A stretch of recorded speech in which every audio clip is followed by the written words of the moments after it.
Did I ever tell you how lucky you are? By Dr Seuss.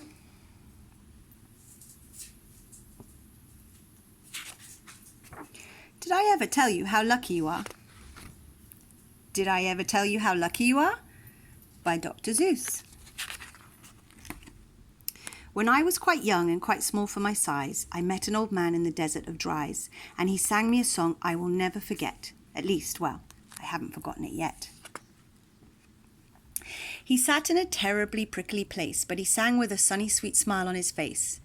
When you think things are bad, when you feel sour and blue, when you start to get mad, you should do what I do. Just tell yourself, ducky, you're really quite lucky. Some people are much more, oh, ever so much more, oh, mulchy, much more unlucky than you.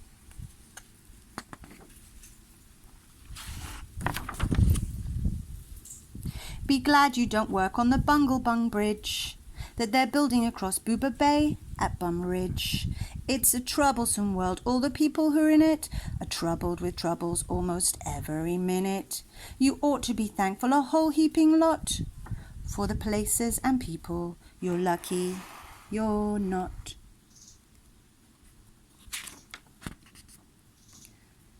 Just suppose, for example, you lived in Guy's 8 and got caught in that traffic on Zeit Highway 8. Or suppose, just for instance, you lived in Geyser with your bedroom up here and your bathroom up there. Suppose, just suppose, you were poor Herbie Hart, who has taken his thrumdimbulator apart. He never will get it together, I'm sure. He never will know if the gick or the gore fits into the scruts or the snuts or the snore. Yes, ducky, you're lucky you're not Herbie Hart, who has taken his thrumdimbulator apart. Think they work you too hard. Think of poor Alizard. He has to mow grass in his uncle's backyard. And it's quick-growing grass, and it grows as he mows it. The faster he mows it, the faster he grows it. And all that his stingy old uncle will pay for his shoving that mower around in that hay is the piffless pay of 2 duklas a day. And Ali can't live on such piffless pay. So he has to paint flagpoles on Sundays in grooves. How lucky you are, you don't live in his shoes. And poor Mr. Bix every morning at 6, poor Mr. Bix has his Borvan to fix. It doesn't seem fair, it just doesn't seem right, but his Borvan just seems to go slump every night. It slumps in a heap, sadly needing repair. Bix figures it's due to the local night air. It takes him all day to unslump it, and then the night air comes back, and it slumps once again. So don't you feel blue, don't get down in the dumps. You're lucky you don't have a Borvan that slumps. And while we are at it, consider the slots, the crumple-horned, web-footed, green-bearded slots, whose tail is entailed with unsolvable knots. If he isn't mulchy more worse off than you, I'll eat my umbrella. That's just what I'll do.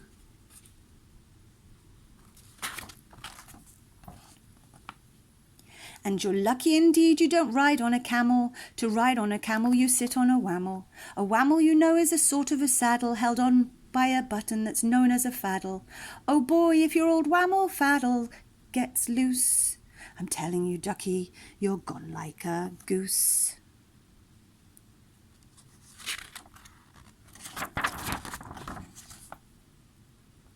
And poor Mr. Potter, T-crosser, I-dotter, he has to cross T's and he has to dot I's in an I&T factory out in Venice.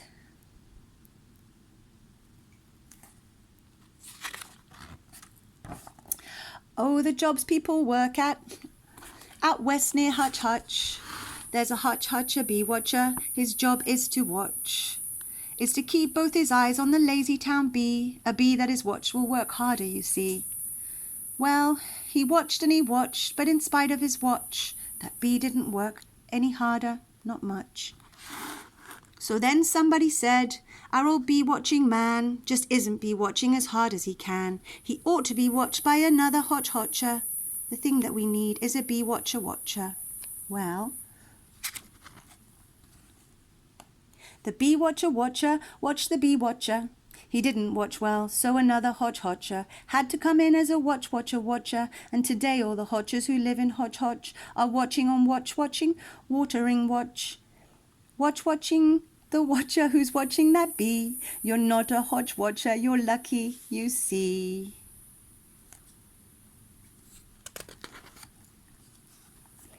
And how fortunate you're not Professor DeBreeze, who has spent the past 32 years, if you please, trying to teach Irish ducks how to read Javanese.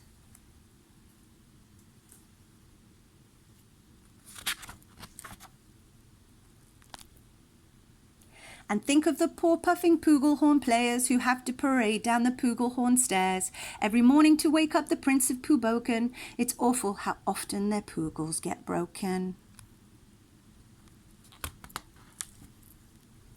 And oh, just suppose you were poor Harry Haddo. Try as he will, he can't make any shadow.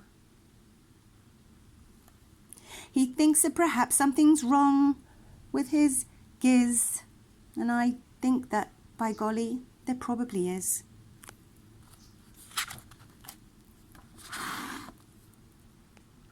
And the brothers Bazoo, the poor brothers Bazoo, suppose your hair grew like theirs happened to do.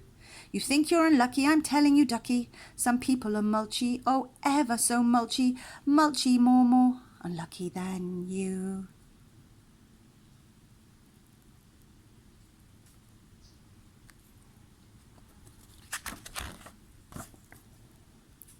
And suppose that you lived in that forest in France, where the average young person just hasn't a chance to escape from the perilous pants-eating plants.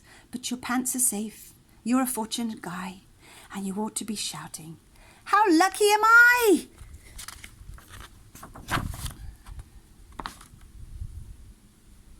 And speaking of plants, you should be greatly gladish. You're not Farmer Falkenberg's 17th radish.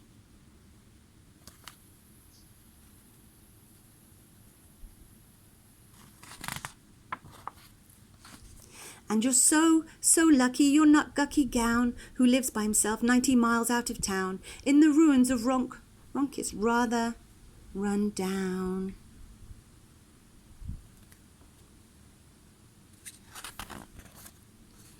And you're so lucky you're not a left sock, left behind by mistake in the caverns of Croc.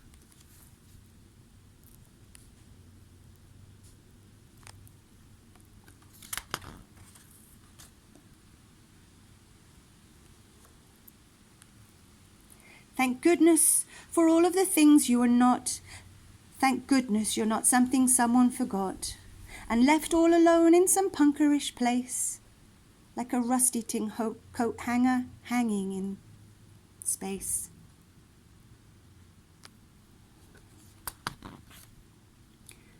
That's why I say, ducky, don't grumble, don't stew. Some critters are much, oh, ever so much, so mulchy, much more unlucky than you.